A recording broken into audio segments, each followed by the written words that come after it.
Bergabungnya Sandiaga Uno ke P3 ini menambah deretan jejak karirnya dalam politik. Langkah ini disinyalir menjadi pintu bagi Sandi untuk berlaga di ajang kontestasi pemilihan presiden.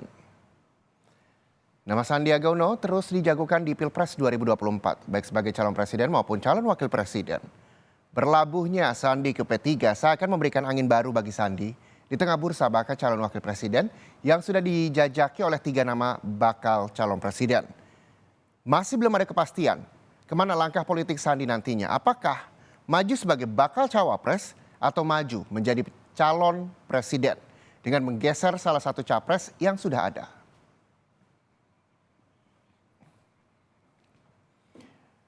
Dan saudara, meskipun di atas kertas nama Sandiaga Uno lebih kuat sebagai sosok calon wakil presiden, namun ternyata peluangnya menjadi calon presiden bisa saja terjadi.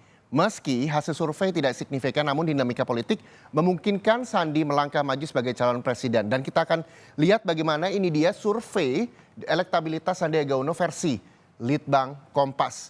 Survei elektabilitas Sandiaga Uno, kita lihat dulu untuk yang berwarna hijau ini adalah capres. Peluangnya di tahun 2022, di bulan Oktober tepatnya, yaitu 2,4%. Sementara di Januari 2023 peluang Sandiaga Uno menjadi calon presiden itu sebanyak 1,3%. Sementara di bulan Mei 2023 peluang Sandiaga Uno menjadi calon presiden itu 1,26. Ya.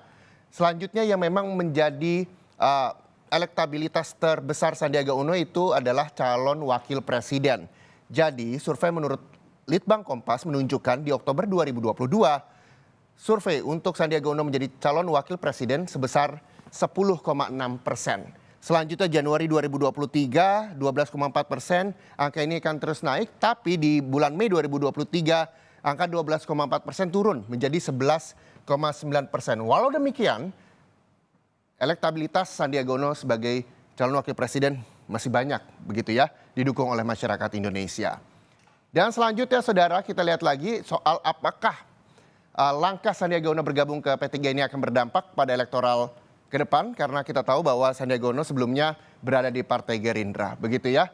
Dan hasil survei Litbang Kompas merekam relasi elektoral antara Sandiaga dan juga P3. Jadi pada survei Mei 2023 Litbang Kompas melakukan survei elektoral jumlah pemilih yang mendukung Sandiaga maju sebagai bakal calon wakil presiden berdasarkan partai politiknya.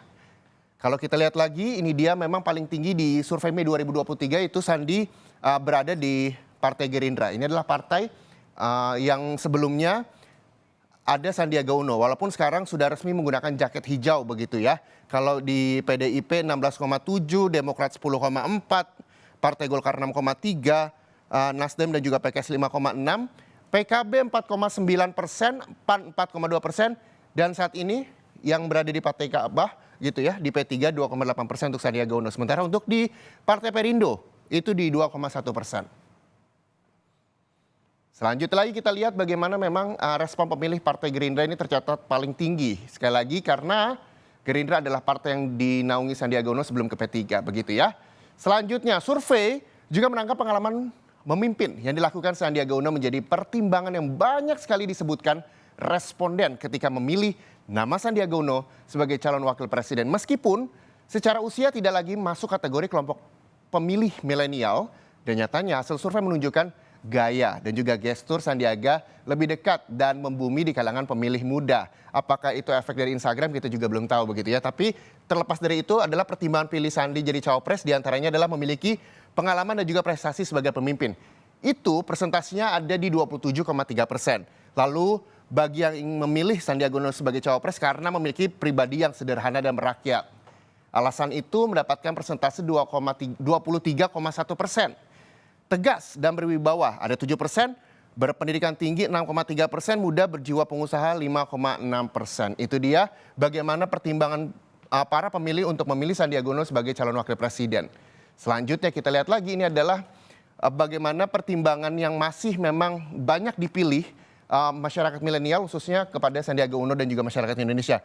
Cocok jadi pemimpin saling melengkapi 3,5%, akhlak baik ramah 2,8%, kinerja bagus 2,1%, suka saja 1,4% katanya. Begitu ya. Jadi memang belakangan juga Sandiaga Uno juga kerap aktif begitu ya di media sosial bagaimana kegiatan-kegiatan sehari-hari dari Sandiaga Uno ini diupload atau diposting di Instagram pribadinya Sandiaga Uno, itu dia mungkin juga menjadi pengaruh terhadap nama besar dari Sandiaga Uno.